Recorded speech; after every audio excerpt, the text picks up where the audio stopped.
The Ford Mustang stands out as a truly iconic American car, having been produced in large numbers since the mid-1960s. It's not just a car, it's a worldwide phenomenon, widely celebrated and customized. You might recognize it from its memorable appearances on the big screen, like in movies like Bullitt and Gone in 60 Seconds. In the 21st century, the Mustang has become a global symbol and turns heads every time it's on the road.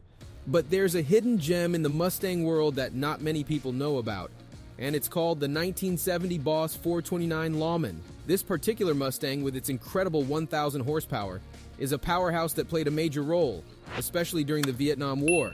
Surprisingly, this unique Mustang became an essential part of the lives of young American men, yet it remains relatively unknown compared to its more famous counterparts.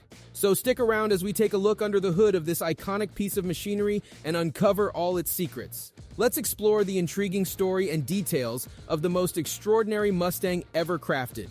Now, to truly understand the Lawman Boss 429 and its fellow Mustangs, we need to delve into the background of the man responsible, Al Exstrand. Al Exstrand was a prominent drag racer in the 1960s. Interestingly, he mainly raced Mopars because, at the time, he also worked as a lawyer for Chrysler. This connection with Chrysler explained his preference for their cars on the drag strip. However, despite his Chrysler ties, Al was a passionate racing enthusiast who strongly believed in the future of drag racing. In 1966, Al teamed up with Chrysler to establish the American Commando Drag Team, a program aimed at taking drag racing overseas as a competitive series. The program, which had a catchy name, continued throughout the 1960s, introducing drag racing to countries like England and Sweden.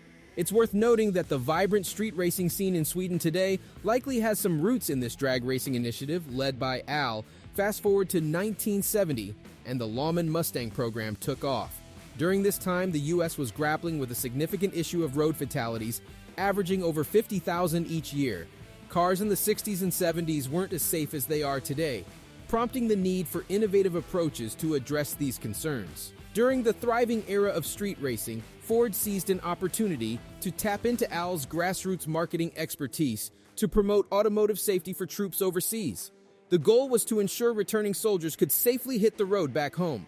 With a keen sense of their audience, Ford decided to blend safety promotion with the exhilaration of driving by, showcasing some of the fastest cars in their lineup. For this purpose, Ford commissioned the production of 6 Lawman cars. The manufacturer teamed up with such major sponsors as Goodyear, Motor Wheels, Hearst, Hooker, and B&M to create 6 of these cars. Sponsor names were on the cars as well as their equipment. All the cars were built in Dearborn, taken from the Ford assembly line, and shipped to Roy Steff Enterprises in Fairhaven, Michigan, where they were modified and converted.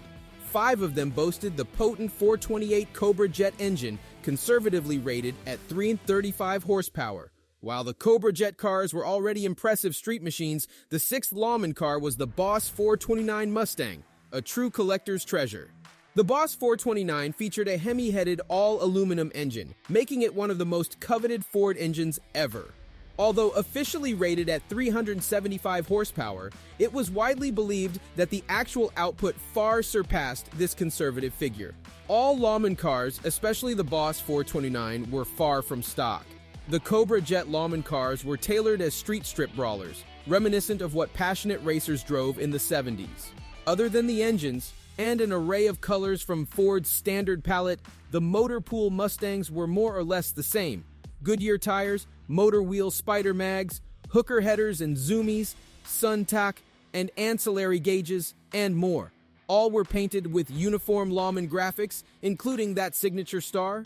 However, the Boss 429 Lawman took things to an entirely different level.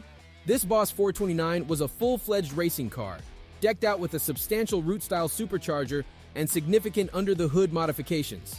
The result? A powerhouse boasting close to 1,000 horsepower in 1970. The immense power led to a distinctive quirk, the need to swap out the original 4-speed manual for an automatic transmission, making it the sole automatic Boss 429 ever produced. There are speculations that crafting this specific Lawman Boss 429 in 1970 came with a hefty price tag of $20,000, a significant sum in those times. As these Lawman cars were shipped to the Pacific, approximately 40,000 troops had the chance to witness these cars in action and attend safety demonstrations held across Vietnam, Japan, South Korea, and the Philippines. However, tragedy struck during transportation from one base to another. While loading the Boss 429 onto a dock, another shipping container accidentally dropped onto the car, causing irreparable damage. This Boss 429 was a pivotal part of the Lawman program, and losing it was not an option.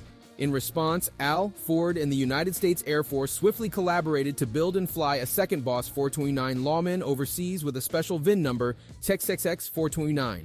The replacement Boss 429 Lawman continued its tour of the Pacific in 1970, visiting various bases.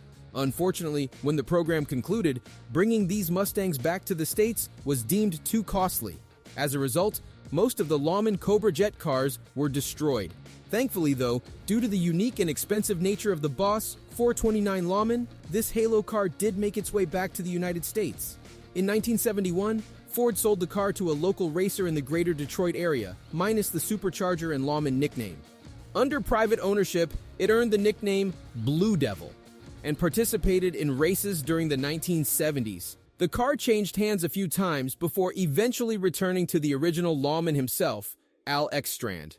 Following Al Exstrand's ownership, the car found its way into the hands of its current owner, Bill Goldberg, the WWE wrestling legend, in 2003. Now, for those of you who don't know, Goldberg took a 3-year break from wrestling after WCW went bust. He had a lot of free time and a lot of money to blow. So as a result, the WWE champion began collecting automobiles. To this day, Goldberg's historic automobile collection is still one of the best in the country.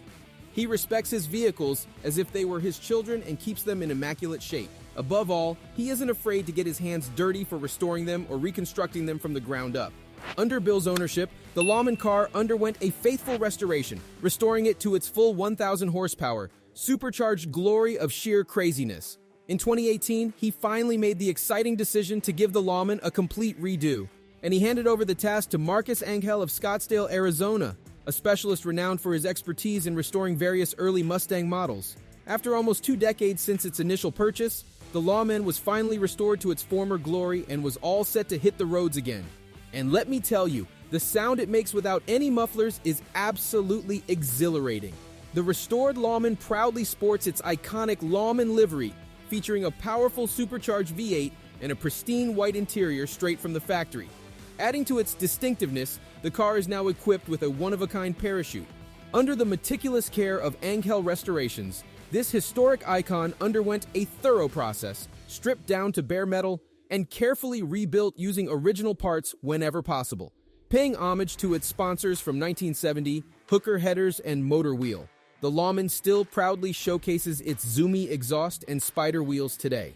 The construction of the Boss 429 aimed to demonstrate what these cars could achieve in skilled hands, surpassing the offerings found in standard showrooms. The Lawman serves as a testament to the dedication put into its restoration, preserving the unique features that make it a true automotive masterpiece. Because Goldberg's car is the only automatic version in existence, it is in a class of its own.